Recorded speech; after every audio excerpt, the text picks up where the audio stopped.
আল্লাহু আকবার এই শব্দটি খুব ইম্পর্টেন্ট একটি শব্দ, যেটা আমরা always, almost time, every time আমরা এই শব্দটি আমরা পড়ে থাকি, আল্লাহকে আমরা ডেকে থাকি। কিন্তু আমাদের মাঝে ম্যাক্সিমাম মানুষে বলে আল্লাহু আকবার, তাই না? আল্লাহু আকবার, আল্লাহু আকবার এইভাবে বলে থাকে, মারাত্মক ভুল করে। কারণ আল্লাহ তিনি সুমহান, তিনাকে মহামান্বিত, ওইভাবে আমাদেরকে ডাকতে হবে, ওইভাবে আমাদেরকে শিখতে হবে। আজকে সেই আল্লাহ শব্দটি আমরা খুব সহজে আমরা শিখবো, যেন আমাদের জীবনের লাইফে আর কখনো সেই ভুলটি না থাকে। আর আশা করি থাকবে না। আমাদের ক্লাসটি আপনারা একটু শেষ পর্যন্ত দেখবেন, ছোট্ট ক্লাস, মাত্র 2 মিনিটেই আমরা শিখে যাব আল্লাহ শব্দের খুব ইম্পর্টেন্ট সূত্রটি আজকে আমরা শিখে যাব, তাই না? আমি একটু স্ক্রিনে দিয়ে এটা ক্লিয়ার করে দিচ্ছি। যেমন আল্লাহ শব্দের আজকে আমাদের আল্লাহ শব্দ নিয়ে টপিকটি চলতেছে, যে আল্লাহ শব্দটি আমরা কিভাবে উচ্চারণ করব, কিভাবে আমরা আল্লাহকে ডাকবো। আজকে আমাদের ক্লাসে আছে হচ্ছে ব্রাক ইউনিভার্সিটির ছাত্রী, নামটি নাকি তোমার? নুহা। হ্যাঁ, নুহা। কে নিয়ে আমরা অনেক দূর এগিয়ে গিয়েছি আলহামদুলিল্লাহ। তারপর আপনাদেরকে একটু আল্লাহ শব্দটি আমাদের ভুলটুকে যেন আর না হয়, সেটাকে আমরা আজকে শুধরিয়ে দেবো এই ক্লাসে, ইনশাআল্লাহ। ইনশাআল্লাহ বলো। নোহা, আমরা ইনশাআল্লাহ। শিখেছিলাম হচ্ছে আল্লাহ শব্দের তাসদীর ও লামের আগের হরফে যদি জবর অথবা কি থাকে, পেশ পেশ। থাকে, জবর অথবা কি থাকে, পেশ পেশ থাকে, থাকে।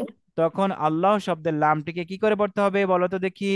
আস্তিদাল্লাহ লামটাকে মোটা করে পড়তে হবে। তাসদীর লামটাকে মোটা করে পড়তে হবে। মাশাআল্লাহ, মাশাআল্লাহ। যেমন একটু পড়ে শোনাও তো দেখি।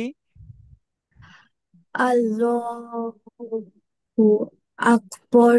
মাশাআল্লাহ, মাশাআল্লাহ। আল্লাহু আকবার। আল্লাহু আকবার। আবার বলো দেখি। আল্লাহু আকবার।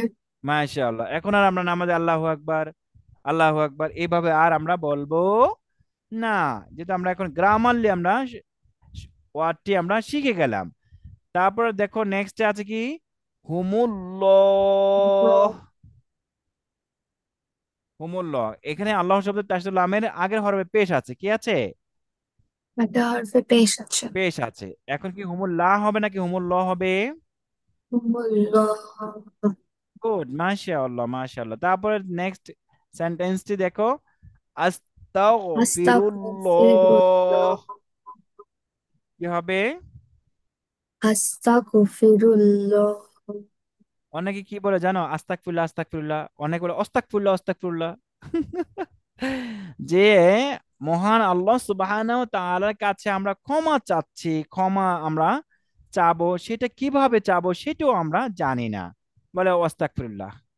আর বলে কি নাম, আস্তাগফিরুল্লাহ, আস্তাগফিরুল্লাহ। কিন্তু মারাত্মক ভুল হচ্ছে এখানে, গয়েন, র, ল, এই জিনিসগুলো ভালো করে আমাদের খেয়াল করতে হবে, তাহলে কাজে আসবে। হ্যাঁ, আস্তাগফিরুল্লাহ।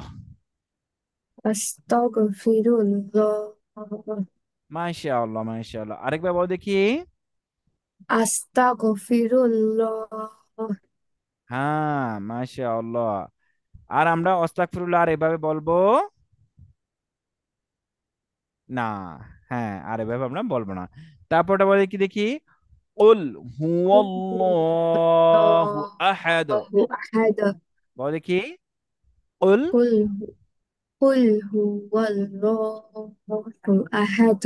মাশাআল্লাহ, মাশাআল্লাহ।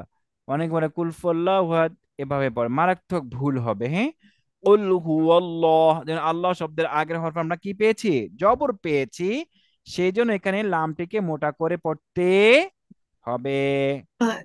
কুল হুয়াল্লাহু আহাদ। কুল হুয়াল্লাহু আহাদ। মাশাআল্লাহ। আল্লাহু আকবার। আল্লাহু আকবার। হুমুল্লাহ। হুমুল্লাহ। আস্তাগফিরুল্লাহ। আস্তাগফিরুল্লাহ। কুল হুয়াল্লাহু আহাদ। কুল হুয়াল্লাহু আহাদ। ইনশাআল্লাহ নেক্সট ক্লাসে আমরা জের দিয়ে কিভাবে পড়তে হয় সেটা আমরা শিখবো, ইনশাআল্লাহ বলো। ইনশাআল্লাহ। ইনশাআল্লাহ।